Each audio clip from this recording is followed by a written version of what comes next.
Vamos ao debate. Caio, a fala do presidente afasta investidores do país, na sua avaliação?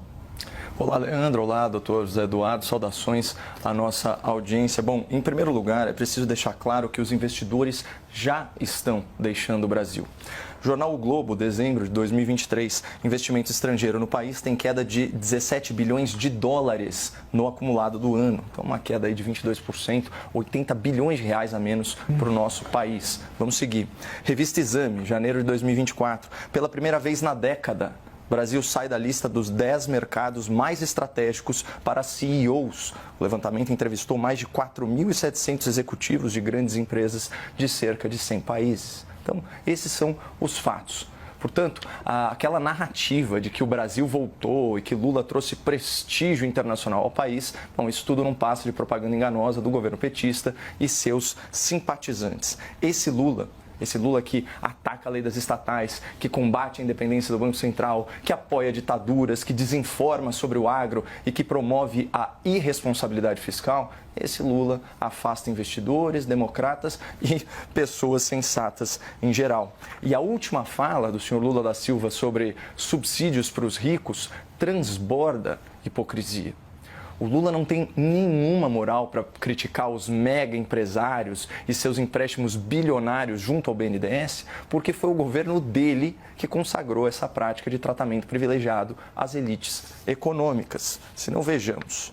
Revista Veja. Bancos lucraram 8 vezes mais no governo Lula do que no de Fernando Henrique Cardoso. Tá? Jornal O Globo. BNDES triplica na era Lula. O banco ficou marcado pela ajuda a grandes grupos como Petrobras, JBS Friboi, Braskem, Ambev, Vale e as empresas de Ike Batista. E o Lula está insistindo nessa fórmula das campeãs nacionais com o tal Plano Nova Indústria Brasil, que prevê bilhões e bilhões e bilhões de reais em crédito subsidiado a mega empresários. Ou seja, a desfaçatez do Lula é tão sem controle que ele é capaz de discursar contra suas antigas políticas econômicas enquanto as repete.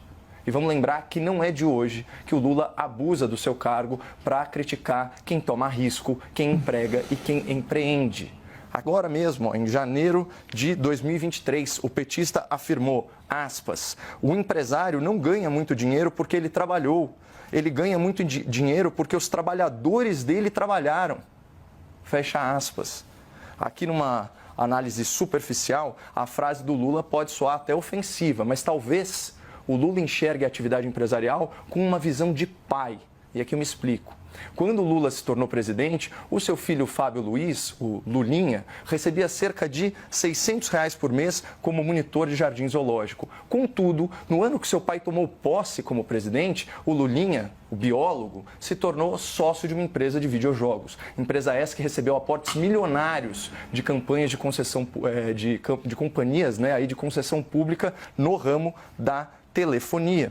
Daí em diante, Lulinha, o empresário, teve um salto patrimonial, praticamente um duplo twist carpado. Segundo os laudos aqui da Polícia Federal, repercutidos pelo jornal Estadão, em 10 anos, o filho de Lula, ex-monitor de zoológico, amealhou mais de 5 milhões de reais em rendimentos brutos na pessoa física. Então, para usar a expressão exata do Lula da Silva, só nos resta saber quem foram os trabalhadores que trabalharam para que Lulinha ganhasse tanto dinheiro como empresário durante os governos do PT.